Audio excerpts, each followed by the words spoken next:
We have breaking news that just came out from Brad Treliving as John Klingberg is officially out for the season as he is requiring surgery. So I'm going to break down what that could mean as now a lot of salary has opened up and a trade could be coming. So stay tuned for all that. Before we do get into that, a quick reminder to hit the subscribe button. You guys' support has been unbelievable. About 80% of you guys who are watching right now are not subscribed. So make sure to hit that button as we're on the road to 6,000. All right, Darius, we have a lot to get into today. This just dropped literally, I don't know, 5 minutes ago. Brad Treliving just speaking out, and this is wild stuff.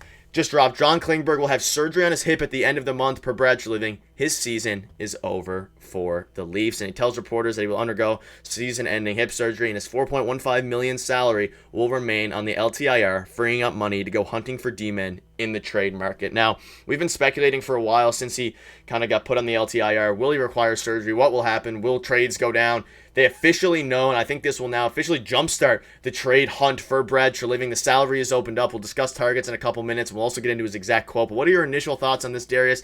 Breaking news. Literally, as you're watching this video, it just happened. I'm a little bit surprised. I kind of knew, but I wasn't fully convinced because it was radio silence for a while. I definitely wasn't convinced. I thought that there was still an avenue to rehab it without surgery. At least they made it seem that way. But as the days went on, obviously everyone's been talking about, will the Leafs make a trade? And obviously we've been speculating and, trade targets and all that, but they couldn't do anything until this was official, right? And through this, as the days went on, like I said, we knew that it was going to be surgery. I'm not entirely surprised today that they announced he's going to get surgery and his season's done. It's his hips after all, and we don't see many guys come back from hip injuries and surgeries depending on what type of surgery he's getting. I don't know the exact injury. We just hear that it's his hip, right? We don't know exactly what's wrong with his hip. But yeah, I think it's super interesting now. This opens up a lot of doors. And it's really weird to be excited about a guy going down with injury for an entire season. But he's done for the season. He's shut down. It's going to be, 6-month recovery from. So this opens a lot of doors with the salary cap to kind of make a move now or later, or make some moves in the meantime to really get a big fish later, like we were kind of talking about in previous videos.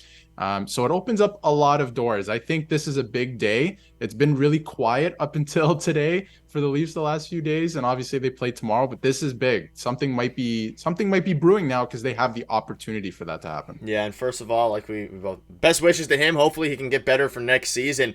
But I mean, it opens up a ton of opportunities for the Leafs, and it's like you said, it's not good to be excited.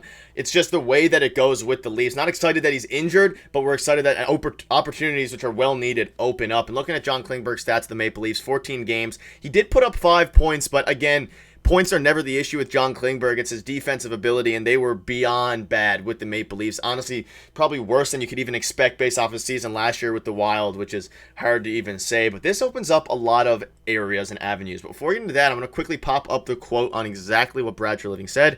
Quote, "I'll have a better idea as we finalize what is going to get done, and ultimately, once they do the procedure of how long rehab is going to be, but it's safe to say a 5 to 6 month range." So he's done for the season. The $4 million opens up. Now, Darius, we discussed Chris Tanev in the past. You have a couple targets. As you can see here, there's been tons of reports linking the Leafs to Chris Tanev, especially following the failure to acquire Nikita Zadorov. This is even highlighted more so now. These trade rumors are going to get even crazier, and as quiet as the Leafs have been, I think it's time that it starts to pick up now. Something I've found very interesting in the last few days is the best defensive impact players, or defensemen, I should say, in the NHL in the last 2 seasons. I'll list them out now just really quickly.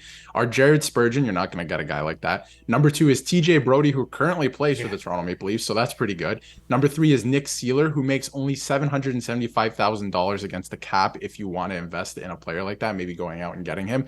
And number 4, which I think is really interesting because there's been some rumors about him the last few days connected to the Leafs, is Rasmus Ristolainen, who's almost become a little bit of a meme per se, or just like a laughing point in the NHL just because he has been so terrible, especially when he was on Buffalo. And he's playing on a not so great team in Philadelphia. Like, they're a little bit better this year, but they haven't been great.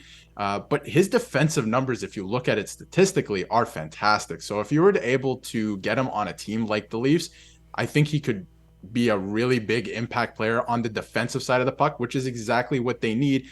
And for bonus, he's a right-handed shot, which I've been harping about as well. Number 6 on that list too, like you said, is Chris Tanev. So I want to apologize. I called him an okay defenseman. He's a good defenseman. He's a good, really good defensive defenseman, especially this year. He's taken a step this year, I think, which is pretty incredible because he is in his 30s, right? Usually we see guys like regress and fall off.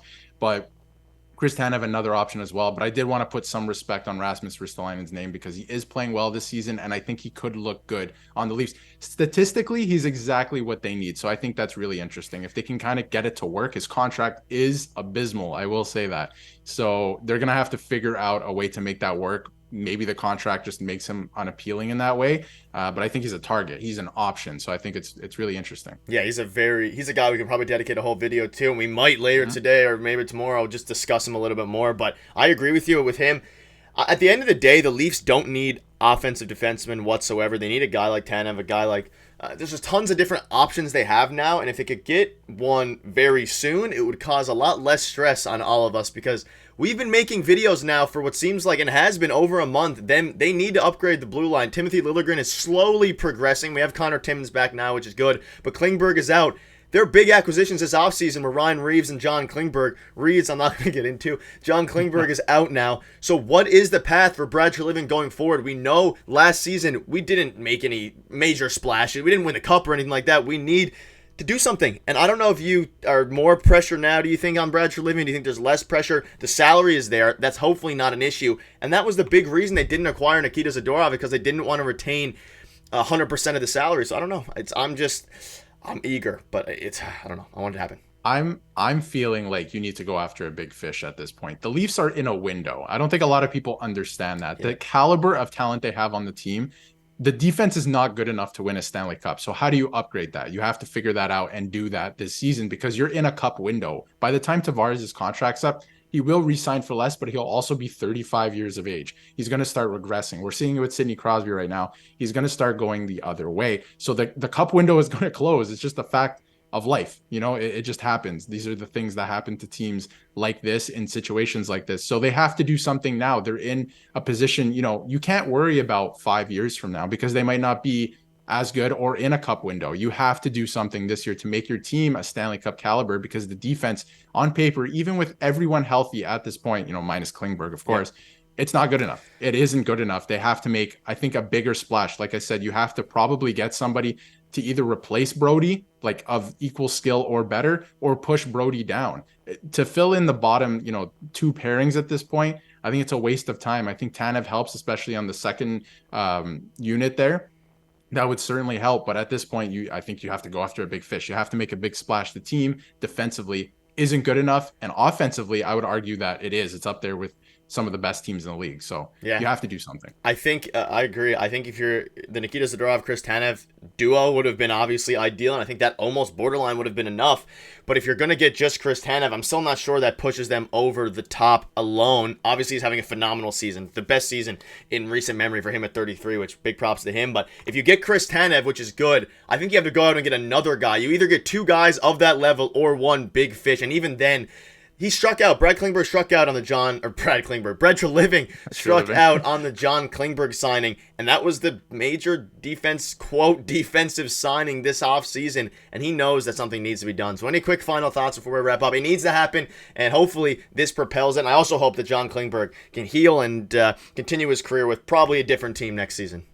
Yeah, first and foremost, I hope Klingberg's injury is not serious. I hope he continues to be able to play hockey at a high level. Maybe not with the Leafs next year, but in the NHL, that would be nice, but wish him the best. But yeah, I think something absolutely has to be done now. For sure that this guy's not coming back for the rest of the year. Who fills that spot? Is it a guy from the Marlies, like we talked about in a previous video? Maybe you would like to see what the Marlies have, but I don't think it's the answer at this point in time. I think a trade needs to happen if you want to contend for a Stanley Cup. So look for that to happen. Maybe not before the new year, but things opened up now, so maybe he will get it done sometime in December. It's pretty interesting. The trade deadline is a little bit earlier this year as well, but I would look for Brad Treliving to make a trade on the defensive. It's not a secret anymore. It's going to happen. It's going to happen. And that might honestly hurt Brad Treliving a little bit because he might have to end up overpaying because everyone knows that he is desperate to doing it. But that'll wrap up the video. Let us know what your thoughts are in the comment section below, and hopefully a trade happens soon because they desperately need it.